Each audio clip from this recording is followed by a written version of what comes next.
Hello mga kakusina, tara samahan niyo ako gawa tayo ng pandikoko.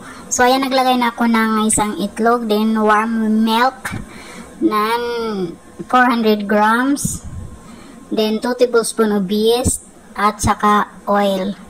Then naglagay din ako ng 2 tablespoon of sugar, then 1 teaspoon of salt. Then 2 cups of all-purpose flour. So halo-haloin lang natin hanggang maka-form tayo ng dough. So mix lang. Nag-crave kasi ako mga kusina sa pandikoko, kaya ayan. So ayan lang mga sina natin, or inid na natin yung dough. So naglagay lang ako ng oil para hindi manikit yung ating mixture sa ating kamay. So, may halo-haloin lang natin yan. Inid lang natin hanggang makuha natin yung gusto nating texture ng ating dough. So, yung bukhayo pala yan or palaman, so nagawa ko na siya.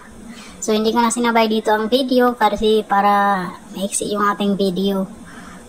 So, inano ko na lang siya sa isang video. Inedit ko na lang yun. So, napakadali man lang naman gawin yung bukhayo mga kakusina. Ayan. So, ayan na siya.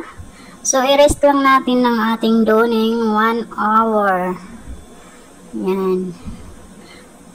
Nilagyan ko lang ng oil yung ating bowl. Then, takpan lang natin yan ng cling wrap.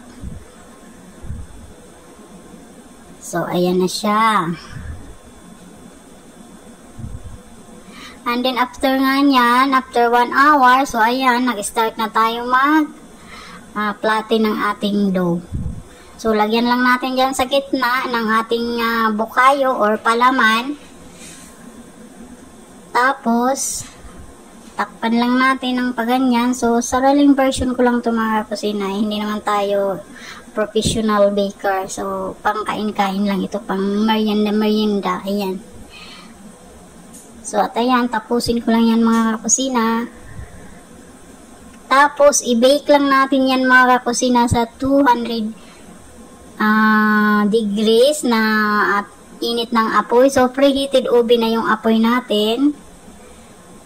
200. Tapos, i-bake lang natin ng 25 minutes. So, at ayan, ready na siya. So, butas-butasan ko lang yan at lagyan ko lang siya ng egg wash.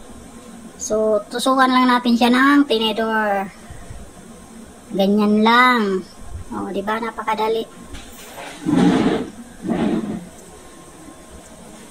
Ang sarap-sarap nito mga kusina. Pang merienda. So, ayan. So, tapusin ko lang paglagay ng ating egg wash.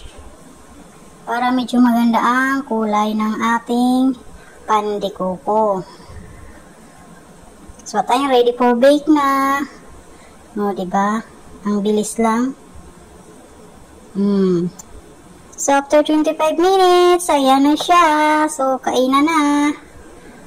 Ayan. So, thank you so much mga kakusina for watching. And please, follow my FB page. And subscribe to my YouTube channel. At pati na rin sa aking TikTok. Ayan, ang sarap. So, ayan. See you in my next video. Bye!